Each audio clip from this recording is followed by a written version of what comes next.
Bienvenidas y bienvenidos a esta nueva exploración en profundidad. Hoy nos vamos a sumergir en un momento fascinante y bastante convulso del siglo V. Efectivamente. Hablamos del papado de León Magno y del Concilio de Calcedonia.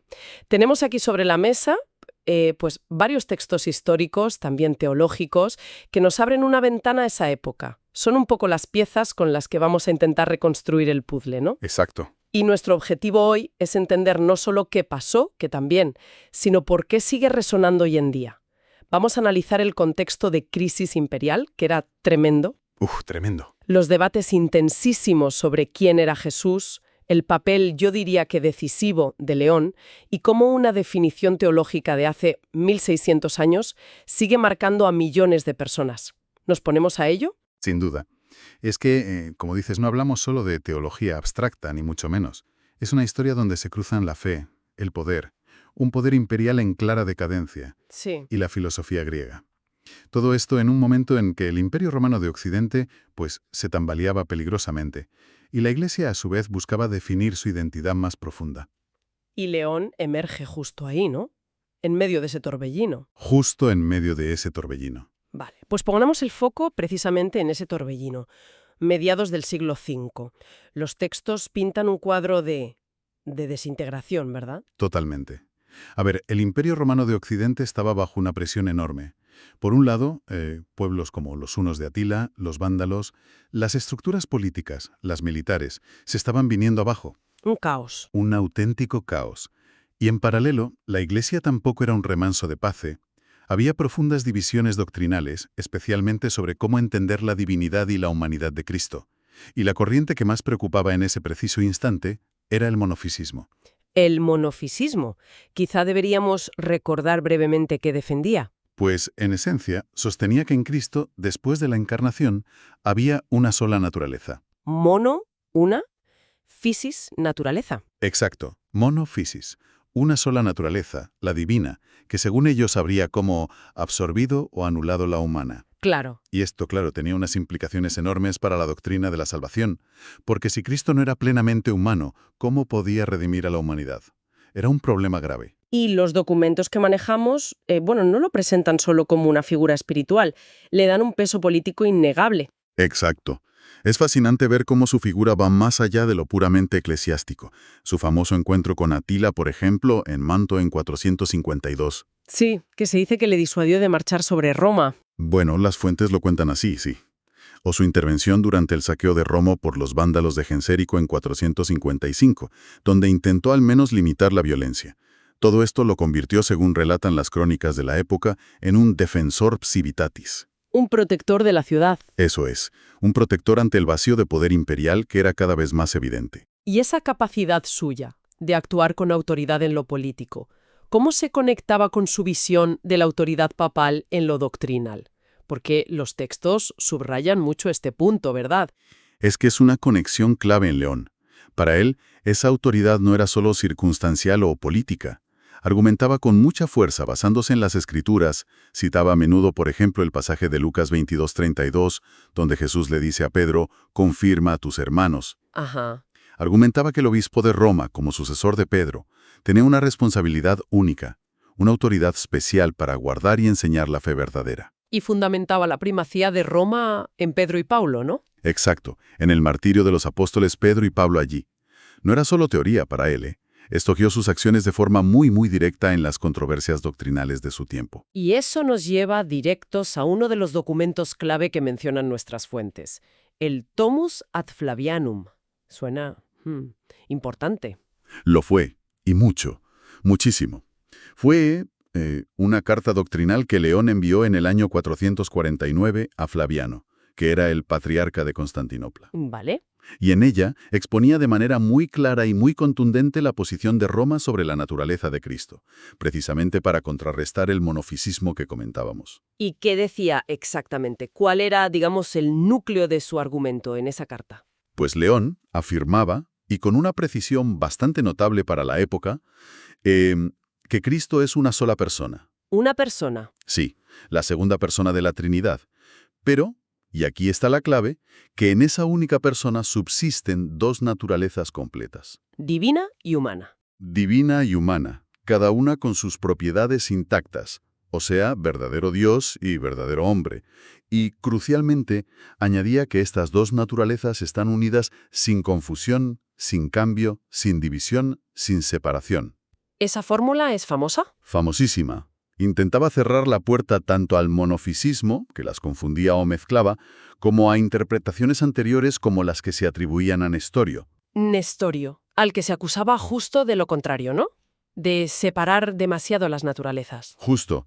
A Nestorio se le reprochaba hablar de Cristo de una forma que parecía sugerir casi dos sujetos o dos personas distintas actuando como en concierto, el Hijo de Dios por un lado, el hombre Jesús por otro, en lugar de una única persona divina que asume una naturaleza humana. Entiendo. El Tomus de León buscaba ese equilibrio delicado. Exacto. Unidad de persona pero dualidad de naturalezas íntegras. Entendido. Entonces, ¿este Tomus preparó el terreno para el gran evento? ¿El Concilio de Calcedonia en el 451?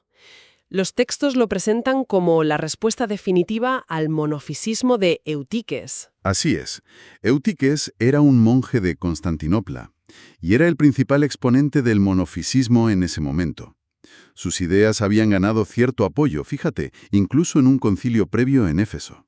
El llamado Latrocinio de Éfeso, del 449. Ese mismo, el latrocinio o conciliábulo, que León rechazó de plano.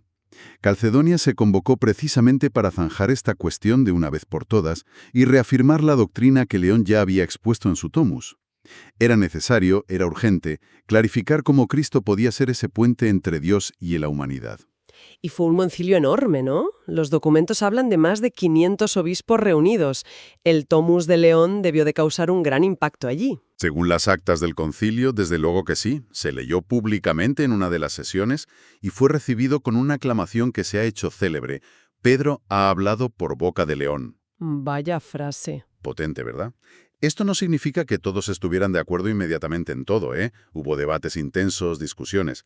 Pero sí muestra el enorme peso que se le dio a la intervención del Papa y a su carta doctrinal. El Tomus se convirtió en la referencia fundamental para redactar la definición final del concilio. Pues detengámonos un momento en esa definición.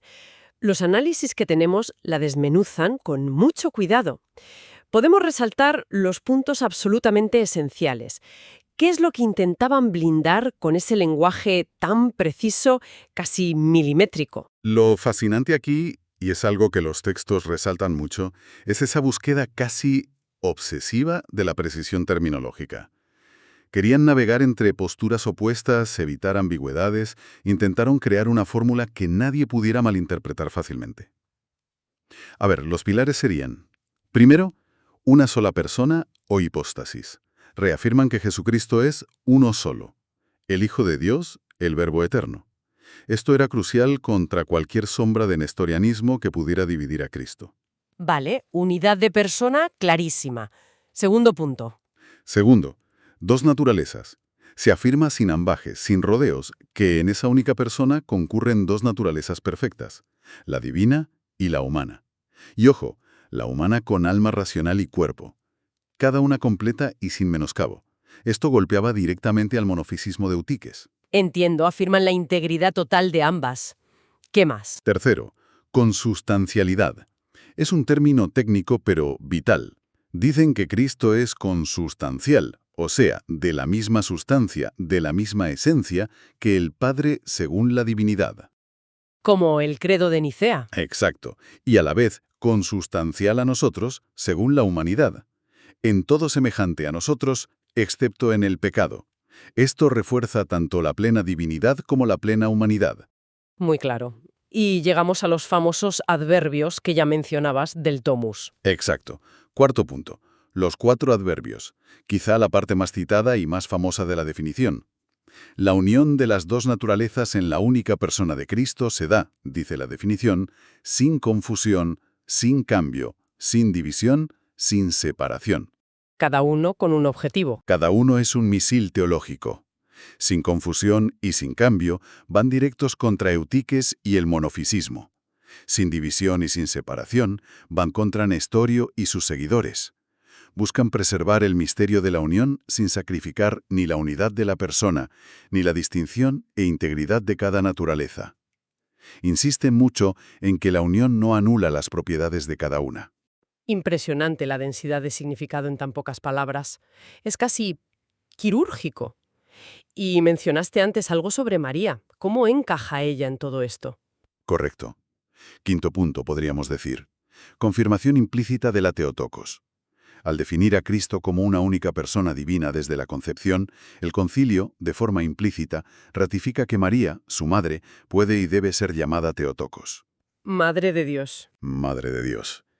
Este título ya se había confirmado oficialmente en el concilio de Éfeso en el 431, precisamente contra Nestorio, pero Calcedonia lo asienta sobre esta definición tristológica mucho más detallada y precisa. Vale, tenemos la definición sobre la mesa, pero insistamos un poco. ¿Por qué esta precisión era tan vital? ¿Qué estaba realmente en juego según la perspectiva de los participantes y de las fuentes que lo analizan después? Pues si conectamos los puntos que nos ofrecen nuestros textos, lo que estaba en juego era, ni más ni menos, la coherencia interna de toda la fe cristiana. Y sobre todo, la doctrina de la salvación. El núcleo. El núcleo duro. A ver, si Cristo no era verdaderamente Dios, su sacrificio en la cruz no tendría un valor infinito para redimir al mundo. No sería suficiente. Claro. Pero por otro lado, si no era verdaderamente hombre como nosotros, no podría haber representado a la humanidad. No podría haber unido nuestra naturaleza caída a la divinidad. La definición de Calcedonia intentaba ser precisamente ese ancla que asegurara ambas realidades. El puente perfecto. Exacto. Cristo como el puente perfecto entre Dios y nosotros, precisamente por ser ambas cosas, plenamente, en una sola persona. Y además, hay otro aspecto que resaltan algunos análisis. Este éxito doctrinal, por así decirlo, reforzó enormemente la autoridad del papado. La intervención de León fue vista como decisiva. Pero una definición tan precisa, tan aquilatada, ¿logró la unidad total? ¿Fue aceptada universalmente sin más? Aquí es donde la historia, como siempre, se complica. No hubo una aceptación universal inmediata ni completa, ni mucho menos.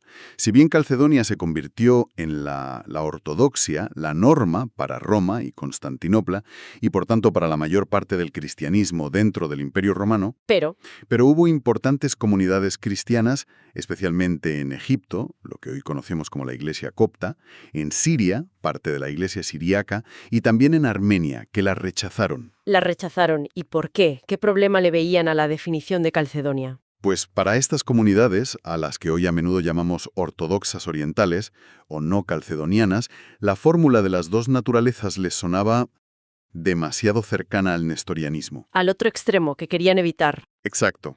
Sentían que esa fórmula no expresaba suficientemente bien la unidad profunda, íntima, de Cristo después de la encarnación.